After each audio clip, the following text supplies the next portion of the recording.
So here we are, time to talk on the private side of things with two of our favorite Chamber of Commerce people, directors and presidents of the Chamber of Commerce. First up is Kevin Hougen, who has been, and there are a lot of Chamber members here from Glendale, but Kevin's been our go-to guy since we started the Chamber in 1999, which tells you how long Kevin has been at the Aurora Chamber of Commerce. But I've called him, I'm telling you, with every dumb question you could probably think of, from what is an ambassador, how does a leads group work, to the more complicated or more maybe serious questions about budgeting and membership fees and membership relationships and things like that. Kevin Hougen is very well respected around the community. He's a lot of fun to hang out with. We've even spotted him unsolicited at the Bull and Bush a time or two. So come on up here, Kevin Hougen with the Aurora Chamber of Commerce. Thanks for being here, Kevin.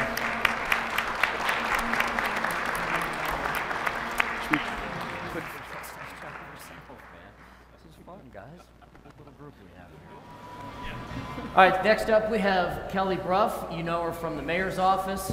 A few years ago, she was chief of staff to John Hickenlooper for a couple years. That's how we got to know her in Glendale.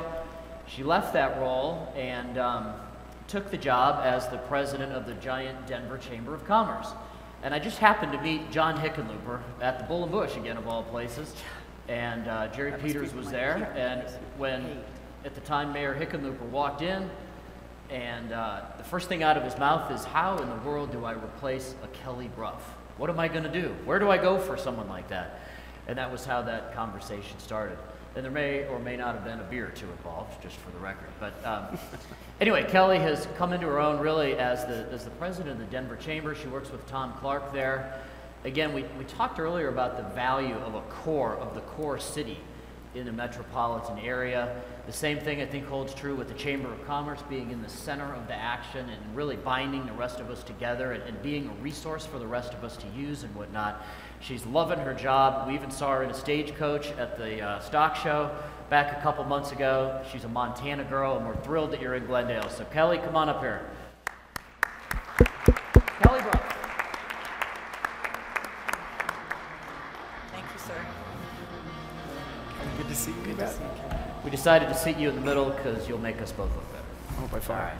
All right. No stranger, by the way, to Las Delicious. So I read in the paper, what, a year ago or something, that one of her favorite restaurants was right across the street, Las Delicious. So it's a pretty good excuse to go have a margarita and talk about chamber life, huh? I actually like it for the food, but the mayor wanted to drink. Yeah, well, it's very Glendale, let's face it, that's the way it goes. All right, so you all saw some of what we talked about earlier. Did you catch, no relation, we should point that out, to Steve Hougen? There's nothing.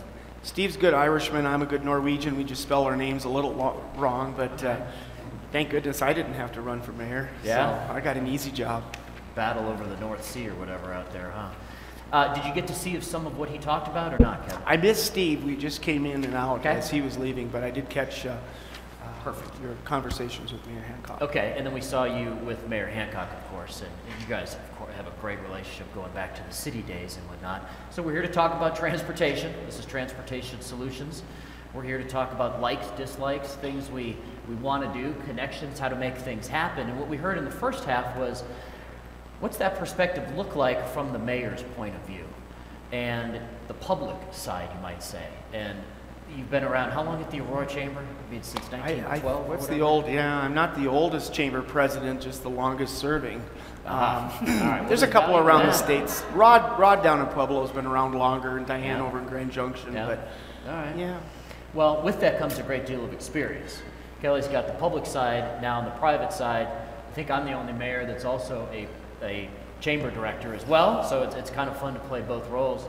But given everything that we've heard, we've talked a lot about the public side, but there's a lot we can do on the private side too to help with connections. You've heard that term a lot, whether it's a trail connection or a bike path. But how do we engage the private sector in on some of this stuff? So in Aurora, to start with you, Kevin, we talked about the value of Fitzsimmons, the employment center, some 17,000 people working there now. Someday that'll grow to some 40,000 maybe or something like that. We talked about the airport and what effect that has on Aurora, more so on Denver, but you know, let's face it, Aurora's right there too. The I-225 corridor, that fast tracks line, the TOD opportunities around Iliff and some of the other stations that as the mayor pointed out, aren't going to have the kind of parking that 9 Mile has. How do you see the chamber's role in moving that stuff through? Well, you know, I think what we've really worked hard on for years is we hear from the business community always return on investment, ROI. We really actually call it return on involvement. And so we need to get our business community engaged with our elected officials, with our community partners, just visiting with one of our neighborhood association presidents just recently, just this morning, about the challenges we have in the community is really getting everybody together on the same page and talking about the challenges and what we have for the ingress, regress in our business community. And so we've got some good partnerships that have proven to be very valuable. And down the road, we'll talk a little bit about some of those. Well, so when it comes to transportation, you have big businesses. Buckley Air Force Base is a big deal in Aurora. What kind of issues do you all have come up with transportation? It's more than just the car thing and expanding 225. It's how do we better get people around? And you know, in Aurora, just like Glendale, just like Denver, just like any city, we want that sense of community there, and it's a little trickier with a bigger city than it is with one of our size. But what kind of issues do you have come up at the chamber level where business people, do you see that they want to get involved with some of that stuff? They do. The improvements specifically? I think it comes down to every day when you go to work. If you have a 20-minute commute, things are pretty good. If you have a 45-minute commute on the same route, it's a bad day. And so really it starts out in the morning and it ends in the evening. One of our challenges in Aurora as we grow, I think Julie Bender might have penned it years ago besides some of the things up at DIA, but we really are a neighborhood growing into from a neighborhood to boardrooms. And so as we continue to grow, how do you bring the business community together with those residents and decide on what's important for your ingress, regress? We had an example. We, about 6 years ago, knew that Havana was a real challenge for us, not only on economic development, but also the ingress, regress. And so a lot of T-bone accidents were happening. And so the business improvement district that was established there, about 635 businesses decided to get together and create a BID. Well, working with CDOT, working with the BID and the neighborhood groups, they came up with a solution on Havana. At first it was scary because CDOT maybe hadn't been to the table with the neighbors and with the businesses as much as we'd like to. Is that a state highway? State highway. Same issue, So, like we talked earlier about Leedsdale, the piecemealing together, but now it's its own district and that's working well? Yeah, it is, but the CDOT came in a little unexpectedly, a little fast and furious and said, we've got a safety grant, $1.3 million, we're going to put barriers down Havana. Well, you can imagine how excited the business community along Havana got when they found out that the ingress or regress would have been restricted. But through numerous meetings, I think we came up with a good conclusion and help out the safety issues on Havana, but not restrict the ingress. Yes, well, you don't want to do that. Do you find that the business community is into this complete streets thing? You know, there are a lot of ways to interpret that, but in terms of landscaping, and really it comes down to making a street more a place that you want to be, creating a sense of place there, we say a lot, and getting people out of the cars and walking around more from business to business and whatnot. Do you guys talk about that much in Aurora? Has there been? Yeah, there is. Havana would be a good example of a street that could use some of that kind of stuff? Yeah. You know, as again we continue to grow, when I first moved to Aurora back in the late 70s, I was wondering why ILIF would be 3 lanes. Now today it's pretty nice that it's 3 lanes out there. So again, it's that visionary outlook for the future that groups like this, I think, bring a lot of attention to what's going on in our communities. It's very important. I mentioned King Supers earlier in Denver on Colorado Boulevard. When the Volkswagen place redid it, they rebuilt their whole facility there, and they pulled the sidewalk off and planted some trees. It's Colorado Boulevard, but it made a difference. And there are things like that that the business community can do. Are you finding they're embracing that role, though? Do they avoid it? Do they want to be part of that solution to, in other words, to improve transportation issues? You know, the trick is it's all about priorities, right? So sometimes, you know, improving a bike lane in a city, it's hard to make that a top priority sometimes. But it's in the discussion at least. Do you find that there's interest in that in Aurora? I think there is. You're needing, again, using Havana as an example, there might be 635 businesses. Right. A lot of them are out of state owned. And so how do you communicate with the owner of the building when you might have a tenant in there that's renting? You might have a management team, but they're not part of the ownership. And so you have to, I think, expand and invite everybody to the table. And a big part of it is just having the discussion. Communications. And getting that, and then at some point you got to dive into the specifics. Exactly.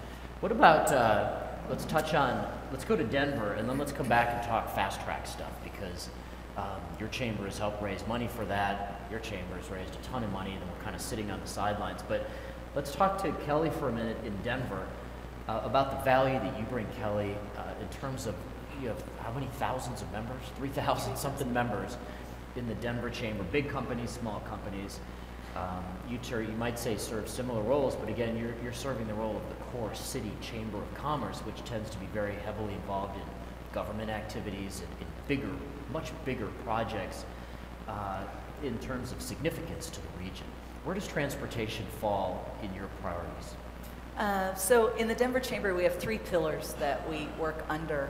And we picked these not because they're fun things to work on, but because we believe they drive a strong economy. They're transportation, education, and healthcare. And transportation made that list because it's fundamental to how you develop a region and a community. And in that discussion, Mayor, earlier around why does business really care about transportation, half of it is moving people, the other half of it is moving product.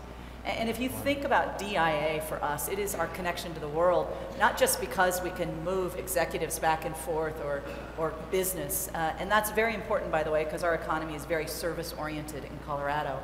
But so's the product. And if we start to think about how we move people, whether it's transit, a bike, or it's airplanes, and we at the same time think about, are there ways to move product that maximize the efficiency of that system? So in off hours or off peak. And DIA is a perfect model of this. How do you move 50 million people and at the same time a ton of material and make it all work in a centralized place? And I think we have to think that way about every system we build that's around transportation in our region. How hard was that to get transportation to be one of the 3 pillars? No, it was not. Has it always been there? Yeah. It's very easy.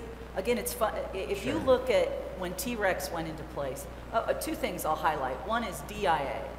You know, when that was conceived, there were naysayers then. I don't think you could find a single person now who wouldn't say the most important single investment we made for this region in our economy.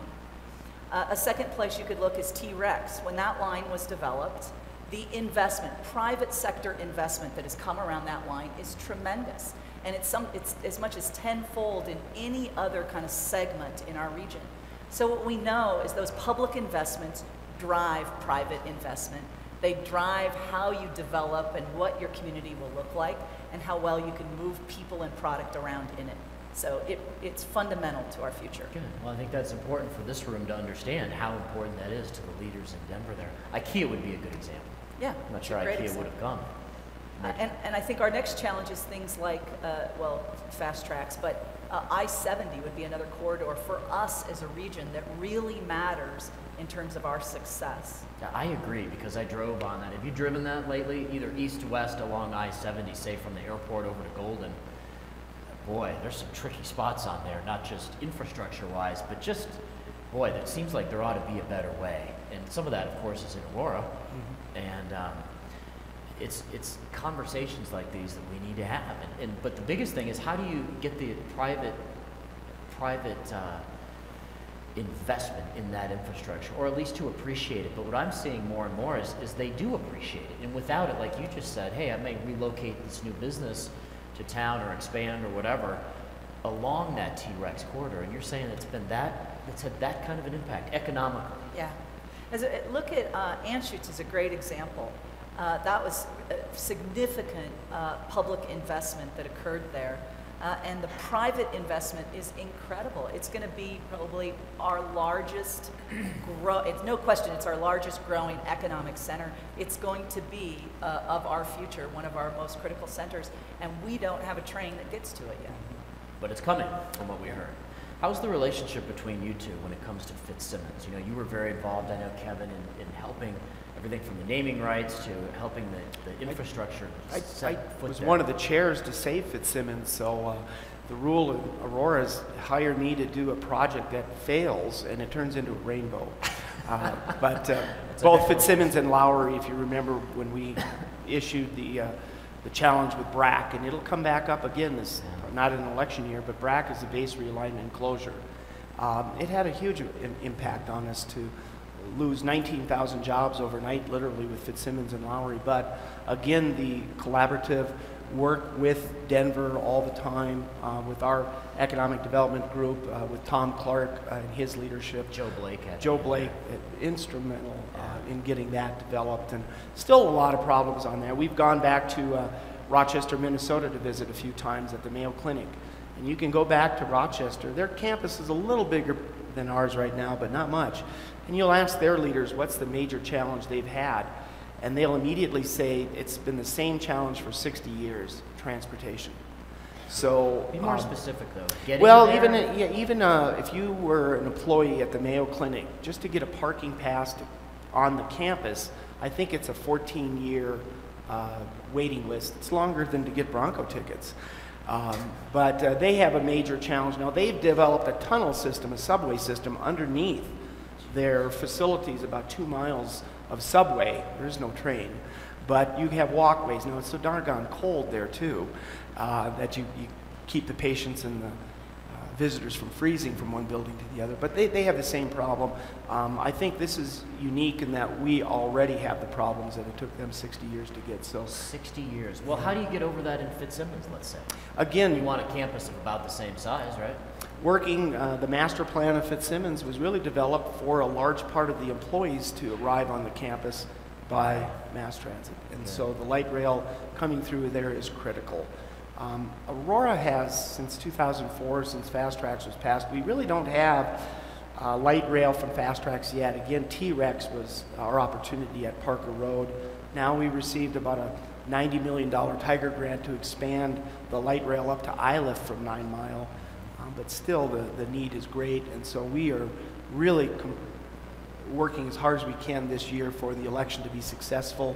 We couldn't do it without Denver, we couldn't do it without Boulder, we couldn't do it without Glendale, so we all need to come together for this. And that interchange is a big deal too. You and Mayor Tower, there's a new interchange coming there to Colfax in 225? Yeah, it's the 17th place interchange coming in. Well, so what you're hearing here is there is a lot of interaction between all of us, and it's not just about getting one business to join a chamber and fighting over it among chambers. It's so much bigger than that.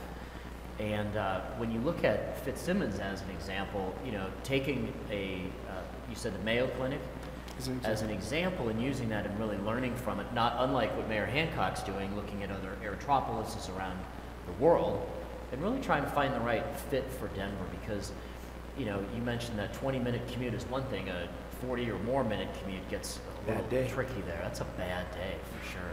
What else? Could you add something about Union Station, Kelly? You're right in the middle of the Union Station thing. As Michael pointed out, the mayor, it doesn't work without the fingers of the hand. It's the center of the wheel, the spokes going in different directions.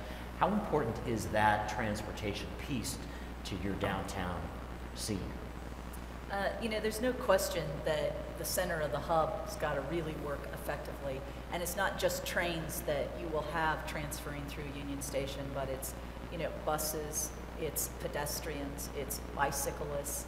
So you really have to make it work. What I think is the incredible story about Union Station is how during this time, Denver and this region, the people who came together, and remember this is CDOT, RTD, Denver, came up with some of and the federal government will tell you, the most creative approaches to using funding that they've ever seen, including using sources of funding that have never been used for transit, that have only been used for railroads. And I think that's the real story about Union Station, and probably how we may have to think about a lot of transportation solutions, because this is sort of the depressing part of the story now. And that is the federal government's investment in local transit problems, I believe we're going to have to accept is going to be reduced. Now, we're going to fight for every piece we can get for Colorado and take it away from any state we can, and be perfectly happy doing it. Thank you. And we'll smile all the way. Councilman Nevitt. Yeah. See it. I brought my own little fan. Yeah, I have one. You sat him right in the front there too. That was a good thing.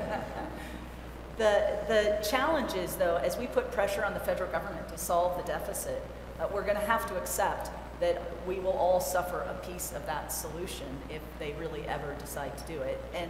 And transportation will be part of what's, I think, in that bucket of things that we will not receive as much. And that means we as a community more than ever have to come up with local solutions to our transportation challenges, like we've never done before. And even fast tracks, which we probably consider a local solution, the level of federal investment in that is really very high. And we've maximized it in the last couple of years, trying to figure out how can we complete that system before 2042 and get as many federal dollars in it as possible. So I think this is a real issue for every jurisdiction and every region in the country to start to plan, how do we get ready for that reality? When you look at streets like Leetsdale, which I think most of us are familiar with on some level, we talked a little bit about Santa Fe as well. What do you think the private sector's willingness to participate in fixing some of that stuff, whether it's just a sidewalk in front of their business or maybe something a little more elaborate to include planting trees or fluffing up their business? Do you get any sense, either one of you, on what their interest is in being a part of that? I think it's high. I think it's extremely high because the sense of, when you go someplace, you have a sense of place and it defines for you why you're there. And if you're in a business in an industrial area, it's much less important there than if you're a business in a retail location or where that sense of place really matters. That said, in a recession, in a difficult time, businesses are smart too about, most money is personnel costs for many businesses. Keeping your personnel on has been a real challenge in the last few years. Folks being able to expand and hire. And so we tend not to put as much pressure on business saying, could you plant the tree right now? Our pressure on them is, what do you need to grow? How do you hire a Coloradan? Let's get back to work. And as our economy starts to thrive again, let's look at then, how do we develop the space? And if I could just expand on that. This gets at this issue of, we create a brand about who we are when people come visit us or come see us, or about how we talk about our own place. And when it has beauty, when it has options, like multiple transportation options, when I can get where I want to get through choices, we love it. And we speak differently about who we are. And it aligns with that brand of Colorado being the healthiest state in the country, which we're working very hard. And why do employers care about that? Because it means you work more. You're gone less. You cost less maybe for health insurance costs. Everybody saves money. At least that's the theory, right? Actually, if you look at health insurance, it doesn't work that way at all, but that's the theory more productive. of how it's supposed to work. But business likes all of that. So all of this around transportation, getting people to walk more, bike more, healthy lifestyles, really fits, and business gets why that is in our interest as a business community as well, and it really comes together. Love it. Agree? Disagree? No, 100%. Agree. I think another issue, agree. I think another issue, going back to the federal dollars that we do get, is the importance of working with our congressional delegation too. And we were just back in DC and met a lot of our RTD board members back there this last week. And I think it's important when you visit with Senator Bennett, as an example, on what committees he's assigned to in the future and where this transportation funding comes from. If it comes from a banking segment back in Congress, but it takes 5, 6, 7 years sometimes to get your congressional leaders in those positions. And so as the debate on heavy rail continues back in Washington, why can't we use some of that heavy rail for light rail? That all comes into an important part of getting our congressional leaders situated on those right committees. It's a good point. It's one thing to have a vision, it's quite another to have a plan to pay for that vision. And as we piece these big projects, especially together, when you talk federal funding, local, state, whatever funding, it gets a bit tricky, like the bridge we talked about earlier. We're trying to keep on schedule. Do you have any closing comments or anything else that we want to mention to the group here? No, I want to thank the Transportation Solutions, Rich and everybody, for getting everybody together. These are important venues to talk amongst ourselves and yet also to strengthen the collaboration we all have. We couldn't have gotten fast tracks passed in 2004 without a regional opportunity. I can publicly say I'm hoping we get the governor a little more engaged because he was one of our heroes back then, and so we need Hickenlooper, we need all of our state officials, because it is more than just a regional aspect of what happens in Denver. Really affects the whole state, and that's why it really is, I think, a statewide issue more than just it is a regional vote, but it really is a statewide. As Denver grows, we all grow, and so we need that core city to be really strong and moving on. Well, and let's face it, when it comes down to that election, a lot of the money is going to come from the big, giant Metro Economic Development Group and the chambers, especially the bigger ones, to fund that campaign. And so when it comes down to is RTD's got their vision, but when it comes to raising the money, most of that comes from the private side. And it seems like there's interest, as we said earlier, in the build-out of the entire system. Denver's been fortunate enough to get a lot of the early pieces of that, let's say. Aurora's is coming, and it's important for the people on the north side to understand the level of support that you all have for the entire build-out. What's important for a city like Glendale, a small city, and yet look at this beautiful facility they have that I understand is very reasonable to rent. Is that right, Mike? And but just a beautiful facility. But you came together as a community and have done a great deal. We need to come together as a state and even better as a region. And Glendale's a good example. Well, I think we all have different assets to add into the mix that bring value to the whole region, you might say. Kelly, anything you want to add there? I think I'd just re-emphasize that as we go forward, whether it's fast tracks or any other issue, what's most important is we make our decisions as a region, both in terms of what we're doing, the timing of how to do it, and that we really do stay together as a region and recognize the implications to our state and the importance of what we're doing. So something to leave with, transportation, one of the pillars of the big Denver chamber. It's got to be a pillar on some level, or however you want to define it. In Aurora, certainly it is for us too, and how we all move around and whatnot. That's what we're here to keep on the table as discussion items, for sure.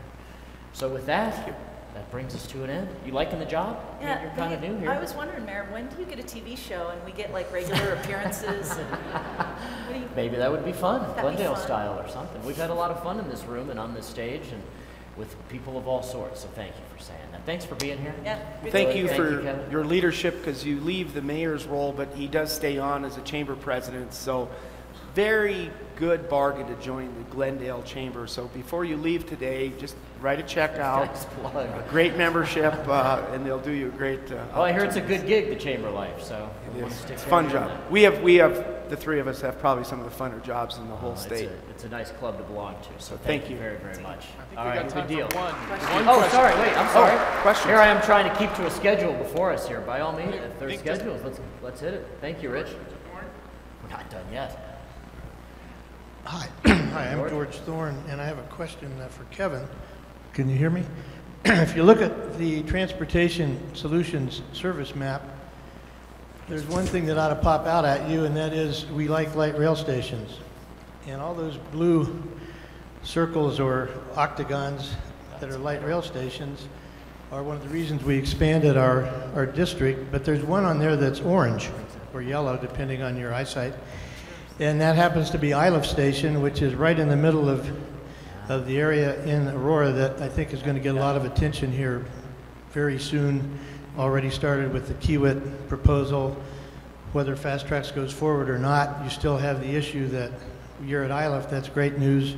How do you get to Fitzsimmons and beyond to ultimately link up with the East Line? So I had the opportunity last summer to chair a ULI panel, an all-day panel. I'm not sure if you were there for any of it, Kevin, but to look at Iliff Station specifically and to try to help the city figure out with the landowner, with RTD, how to work together to come up with a plan to first solve the parking problem, because people this morning have used the term the elephant in the room. The elephant in the room around light rail is, guess what? It ain't rail.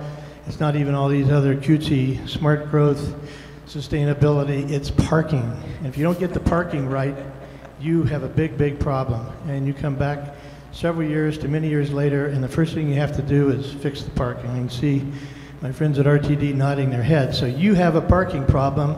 That's the bad news, but the great news is you've got an undeveloped site with light rail coming down the road at $95 million per whatever, per foot, which is great news. And I mean, the fact that you got one yellow orange dot on this map ought to say something. Me as a developer, entrepreneur, I looked at that, and I looked at it last summer as what an opportunity. So my question is, not as a politician, but just kind of among us folks, how do you see that? Denver has an issue here because Denver's, very nearby. RTD has an issue. They want that station to work. Fitzsimmons has an issue because they're not getting their slice of the pie yet, but everybody ought to have the issue to see this. This is not necessarily where the end of the line for light rail, the T-Rex plan was planned, but guess what? That's what it's going to be for the next 4 or 5 or 6 or 7 years. So, long question, sorry, but I'd like to have your input. And also Kelly's, because Kelly has seen the same thing happen in Denver areas where the station might go in, but the rest of it, that last mile in cable TV parlance, is up to the private sector working with people like Transportation Solutions and the cities involved. Sure. The trick is to get that density around the station. And I think timing, if you really look down also at 9 Mile, the Parker station there, it's not in orange, but it's really got some of the same challenges. The Regatta Plaza area lacks funding. The owner of the facility, I'm sure, would love to get some banks in there to finance that development. The same occurs at ILIF too. It's going to take private investment to make that a go. It's the challenge with surface parking versus leveled parking. The cost of that is huge. And so working with the city planners, working with RTD, CDOT to make this an effective plan is ongoing. But it's not the only challenged intersection we have as far as TOD. Parker is still way away from being developed. The landmark at Bellevue and I-25, a beautiful, beautiful facility, but it's been challenged economically, filling up those high-end condominiums in that area. So I think with the rebounding economy, with the communities working together, it's just going to take time, probably a little bit of luck, and a lot of vision on what type of venture capital could come into that area for development. So the Kiewit plan is exciting as another opportunity. We do have, I think, a major battle ahead of us getting the fast tracks passed this year. Great news about the hybrid plan that Boulder's accepted right now, but comes back to that region, comes back to private investment on how to do it. Because I could see, I just live down the block from the ILIF station, and I could see wanting to use it, but if you're not there at 6 in the morning, there will not be parking. And then how do you keep it from going out into the neighborhoods and getting all the neighborhoods upset because everybody's parking in front Kevin, of the in your case, if you live a block away, couldn't you just walk? Couldn't you walk? You don't what's have up with to that? drive. It's maybe a little more than a block. I do ride my bike all the time down, and we do need better connectivity in Aurora for You don't biking. have to answer to me. Yeah, I know. Well, again, the trick is getting the density around like the Louisiana station. Yeah. The Pearl Street, Louisiana station is a good example. There's no parking at all there, right? So, the trick is getting people that want to live there as well. And I think part of the problem at Landmark is you got a lot of these very expensive condos that sometimes those aren't the people that want to jump on the fast tracks. And I think there was a good question about affordable housing earlier also. How do we handle the people in our communities that need this desperately? More than, we're still a cowboy state. I think we still like to ride our horse. We got to get off the horse and get on the stage. We like options. Kelly? George, I think, I don't know what's worse, right? Parking or density. I believe what's really needed, we all say we want transit, we all say it's critically important, but where the leadership is needed is in the local communities that say what transit means is more density and that we've got to provide people access to be able to take this train. That's what it means. Yeah. And that means as local leaders, we've got to figure out how do you help a community see what that looks like and embrace it.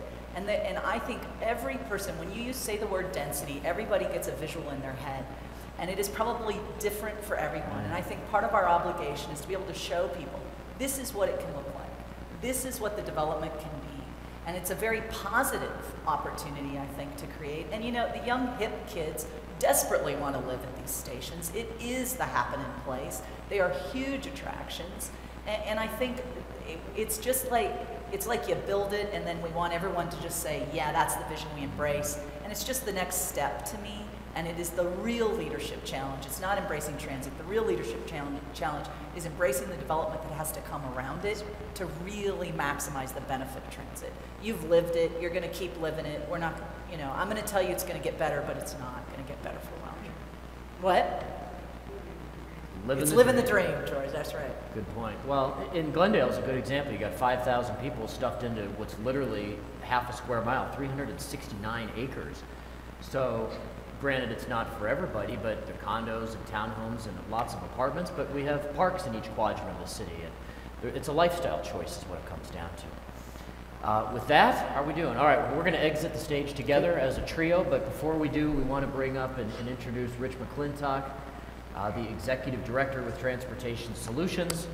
As well, what they do as well as anything, I think, is piece together the political process along with the civic engagement, and I think their name says it all, does it not? Transportation Solutions. So you've been a big help to us, Rich, in Glendale. Thank you very much. They've expanded their territory, you'll see on those maps. So it's high times for Transportation Solutions in your board. So thank you very much, and thank you all. Appreciate it. Thanks, Rich. Thanks, man. We're almost done, folks. Just a few minutes of recognition of where we've been and where we're headed. You know, there's a saying that if you don't know where you're going, any road will get you there. But with Transportation Solutions, we have a long history of really being focused on providing new paths and new ways to get from here to there. And you have in your program a summary of our accomplishments of the last 15 years. And it's my privilege to first acknowledge our founders. We have George Thorne here, who got to ask a question, Bill James, who are among the original leaders who put the organization together. Many of our past board members we've acknowledged in the back of the program. But in particular, we wanted to invite up Sue Casey, former Denver City Council member, who was here when it all began, actually around the boardroom in Glendale City Hall talking about transportation issues along Colorado Boulevard. So Sue, if you would just come up and give us a few words about where we've been and where we're headed.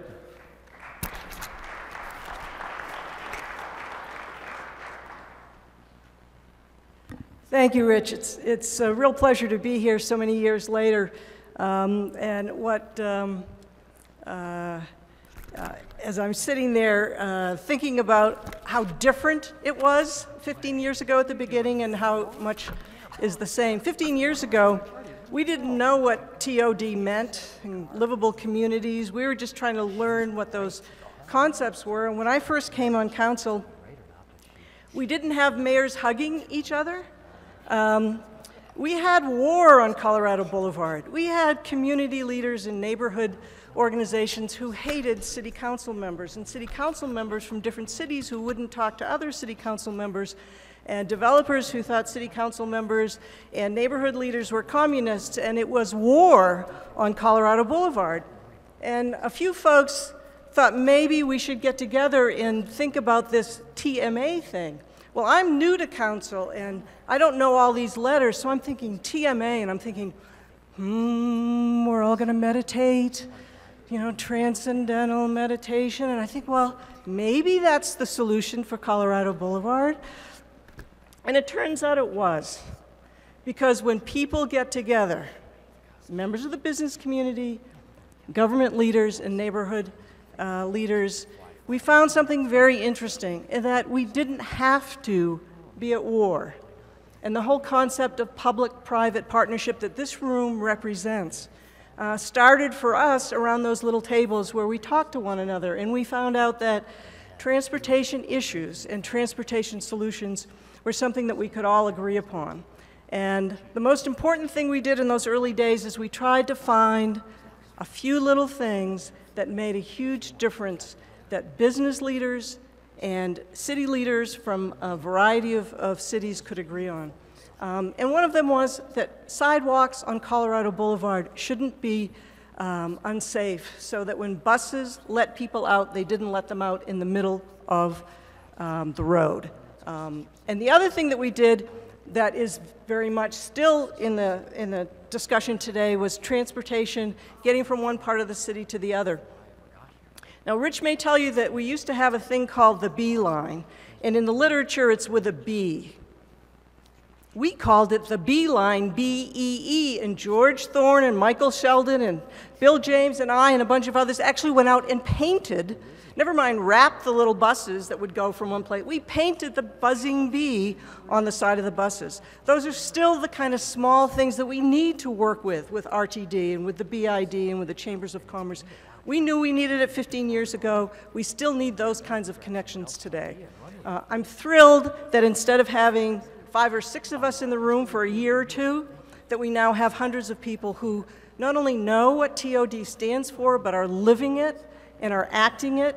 And we have Bill James on the RTD board when years ago he and I and George and others were sitting around hoping RTD would come to our meetings and help us work through problems.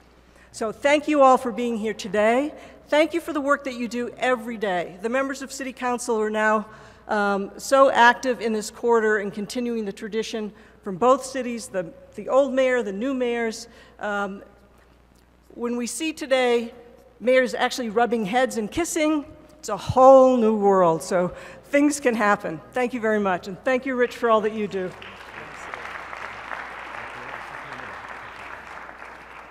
Well, we have 3 goals as Transportation Solutions. We work to expand choices. We work to improve the amount of people that use transit, whether it's biking, walking, or transit. And then third, we work on walkable and bikeable communities. And you can see our priorities flashing up on the screen. But really, the partnership is what Transportation Solutions is all about. And we're very pleased to have Glendale served as our host city here. And we're going to just have a closing from Glendale. But before I do that, I want to make sure to acknowledge the hard work of our staff, Alex Main, who's hiding in the back, Erica Camp, Amanda Granado, and then Ryan and Corey, our fellows. If you would, just a round of applause for the staff for pulling this all together. We also like to acknowledge not only our sponsors, I mentioned the former board members, but to all of you, because it helps not only have you come and learn, but as we've heard and experienced this morning, the relationship building that occurs. And I think with Larry having served as mayor and MC this morning, you can see that kind of collaboration that takes place. And what we're going to do in closing is just have Jeff Allen come up, who's our vice chair. We're going to introduce to you the new mayor of Glendale, and then we have a little tribute for Larry as we close, along with a showing of the Riverwalk video. So we'll be out of here in just about 7 or 8 minutes. And so Jeff, our vice chair and member of the City Council of Glendale, take it away. Good morning. Thank you. Thank you. I'm not sure I can be finished in 8 minutes. No, I'm just kidding you. Welcome. Thank you very much. You're getting ready to see, as Kelly just brought in a comment at the end of now, how you're going to see a collaboration between a local community, Transportation Solutions, and now the private sector. And the first leg of this is this facility that we're in. Our incoming mayor, he'll come up here and say that I am wrong on this, but thanks to his leadership and his vision, this would not be near the facility or the leg that we needed to build the project that we are going to introduce you to here in a minute. So it's that with great honor and pride, I'd like to introduce our incoming mayor-elect, Mike Donovan.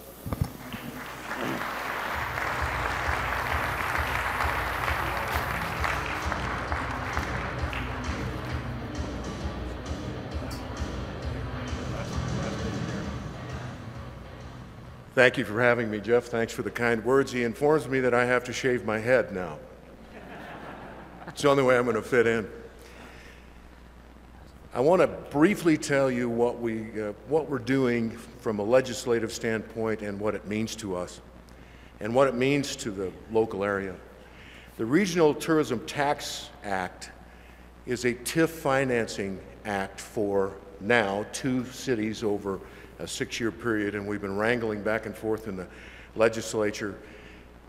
Senate Bill 124 is now in the House.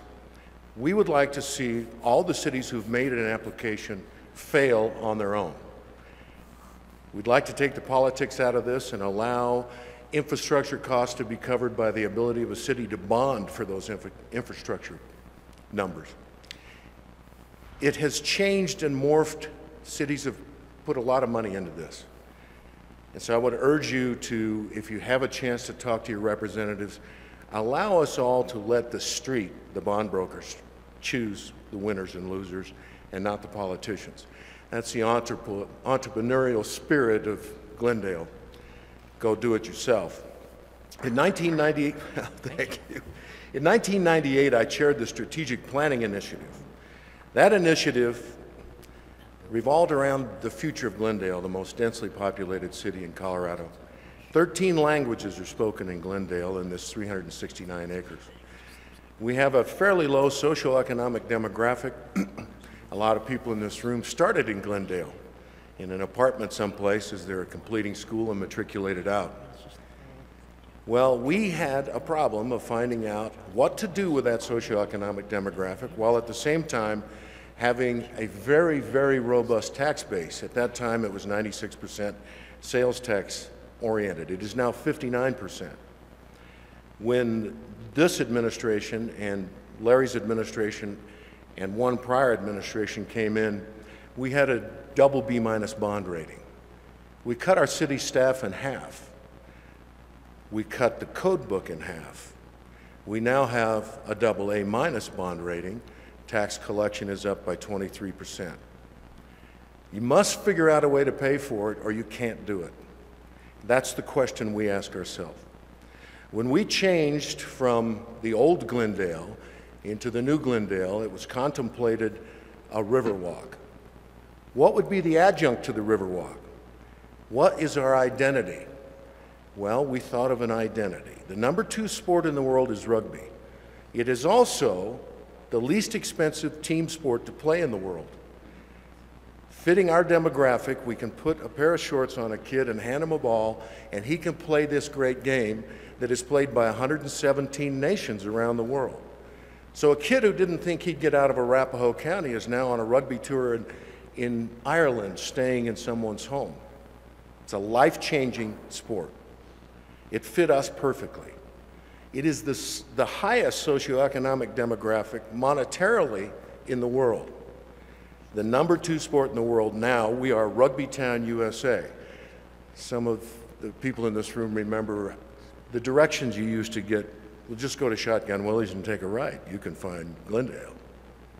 So here we are today, taking what we've done. We decommissioned our water treatment plant because the EPA was going to mandate 0 parts per nanoliter in 2013 of organic nitrates. That's a city killer. We got there before we were thrown there. We put all the landowners, we did the assemblage before we found a master developer. So now we have HOK, Triba, Populous, Turner, Beck, and all of the land has been assembled. We're ready to go. Now, what we want to do is broadcast Colorado to the world. 4 years ago and 3 years ago, we went out to 110 million households worldwide with the Churchill Cup, in a sport that the rest of the world is waiting for this sleeping giant, America, to wake up and play this game. So 110 million households watched Colorado play rugby with Russia, the United States, Canada, Uruguay, Argentina, Ireland. We are going to put together a broadcast channel that allows us to deliver that message to the rest of the world, and this is where the RTA comes in. It was so narrowly crafted to put a NASCAR track into Aurora, we couldn't really tell our story. So that's what we're fighting to do now, is tell our story, and it's what you're going to see here. We want to take the 5 Colorado tourist industries and broadcast them through the #2 sport in the world, come to Colorado. We built the world's only high-altitude rugby training center. If you fly from New Zealand or Australia to go play rugby in England, you have to fly over Colorado. There are 2,600 rugby clubs in Japan. How about talking to the Japanese about playing in Rugby Town, USA, with that direct flight from Tokyo? The opportunities are incredible here if we'll get out of the box and embrace the opportunities that we have. So we talked to the dude ranch industry.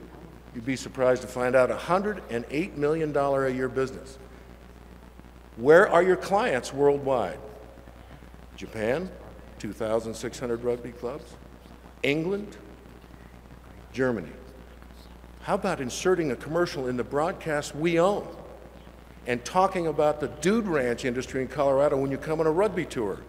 When Munster from Ireland came to play the United States Eagles at Toyota Park in Chicago, they brought 3,600 fans with them. They chartered 747s. This is waiting for us to grab.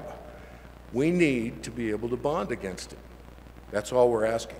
Let us fail on our own. It's very important to allow people to fail on their own rather than to make decisions. After this video, I'm going to bring my little brother Larry up here and say goodbye to him. I'm going to rub him on the head. He likes that, it seems. So this is a video that we put together for the concept of what we're doing. 14 years ago, this is where we were headed. This is part of it today. You're sitting in this room. And we need your help to get there because it is really important for the metro area and Colorado in general. So we'll roll the video. I'll get out of the way here, Jeff.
they say, go big or go home.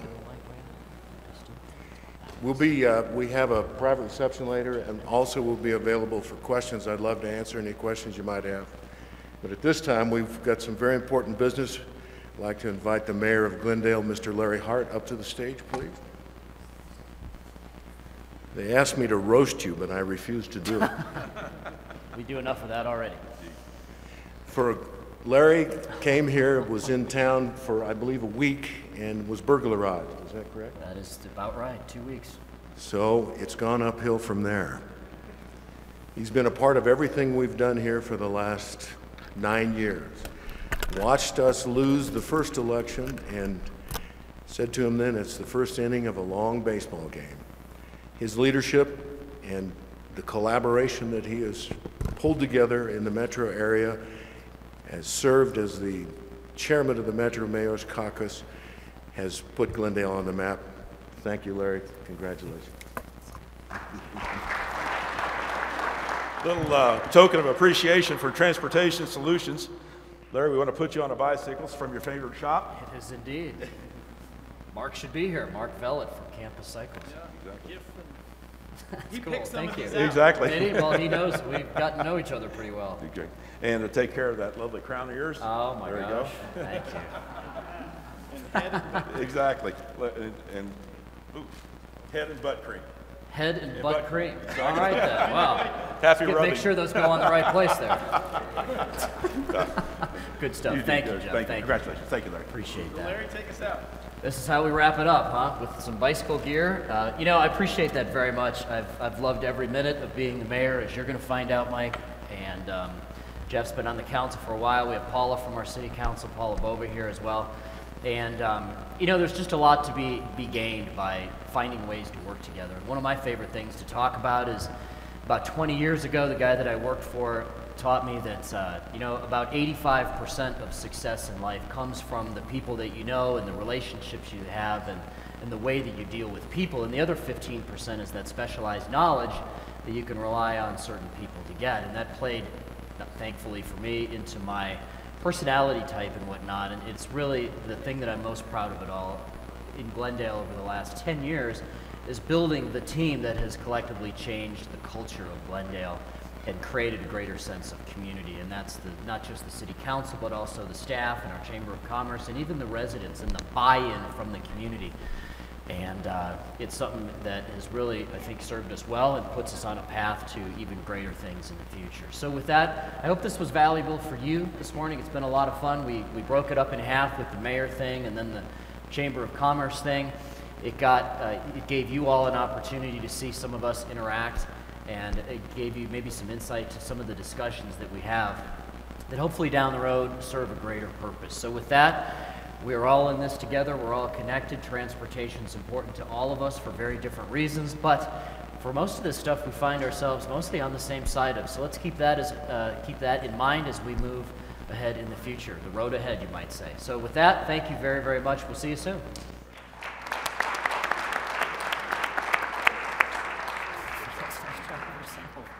This is fun, guys. Good little group we have here.